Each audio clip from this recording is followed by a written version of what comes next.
Hello and welcome again to the Contemplation Cafe. This is Paul, your host, inviting you as always to come inside, pull up a chair, and have a think or two. And today we're going to talk about the Assignment of Benefits, or AOB. It's an insurance term. It's not a coverage. It certainly can exist as a part of your homeowner's policy. I don't hear it so much in auto, but definitely in homeowners. So as the golden rule always states, insurance is regulated by the state. Check your policy information in your state. Check with your insurance people in your state to see if it exists and what the ins and the outs are in your particular state. So from way up here, assignment of benefits, as it sounds, in a claim situation, you can assign the insurance benefits to a third party. So that would allow that third party to then file claims, make repair decisions, and receive insurance payments, all without you being in the mix. So because you hand that over to somebody else. That's why it's called the assignment of benefits. It's a double-edged sword. So here's the good, the bad, and the ugly. So the good, you live in an area of the country that has these things called basements. And invariably, at one time or another, one way or another, something bad happens and your basement now has a foot, 2 foot, 3 feet of water in it. And of course, with a water situation, time is of the essence. Got to get that pumped out, got to get it dried, get the stuff that's wet out as fast as possible to prevent mold and things like that.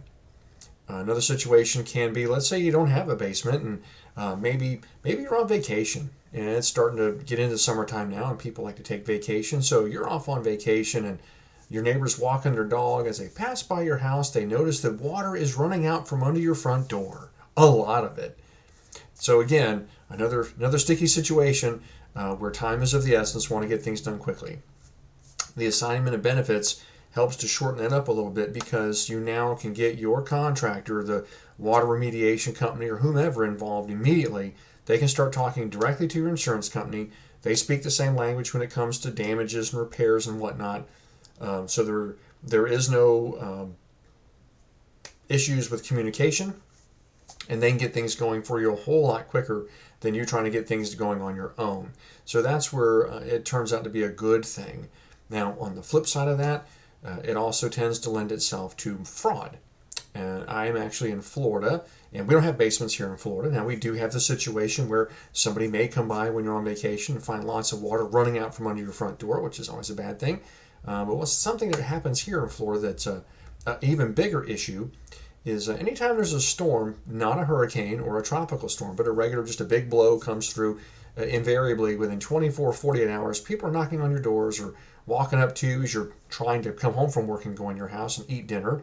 Oh, hey, I'm Joe Schmo from Fly By Night Roofing, and wow, what a storm last night, huh? Big blow. Hey, you know what? We're out here in your neighborhood and we're talking to your neighbors and we're doing free roof inspections out here today. And if, of course, we find the storm has damaged your roof, we'll work with your insurance company to get that roof replaced for you. It sounds like a good deal.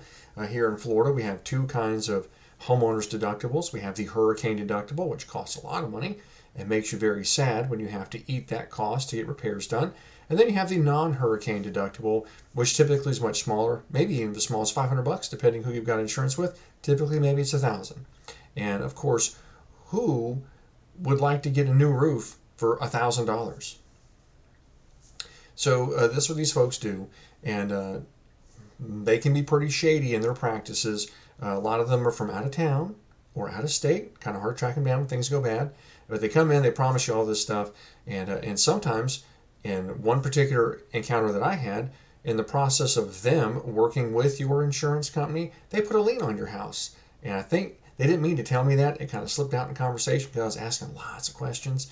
And so what that means is if the insurance company for some reason said, no, we're not going to replace the entire roof because you lost a shingle, well, guess what? You're getting a new roof and you're paying for it because they put a lien on your property.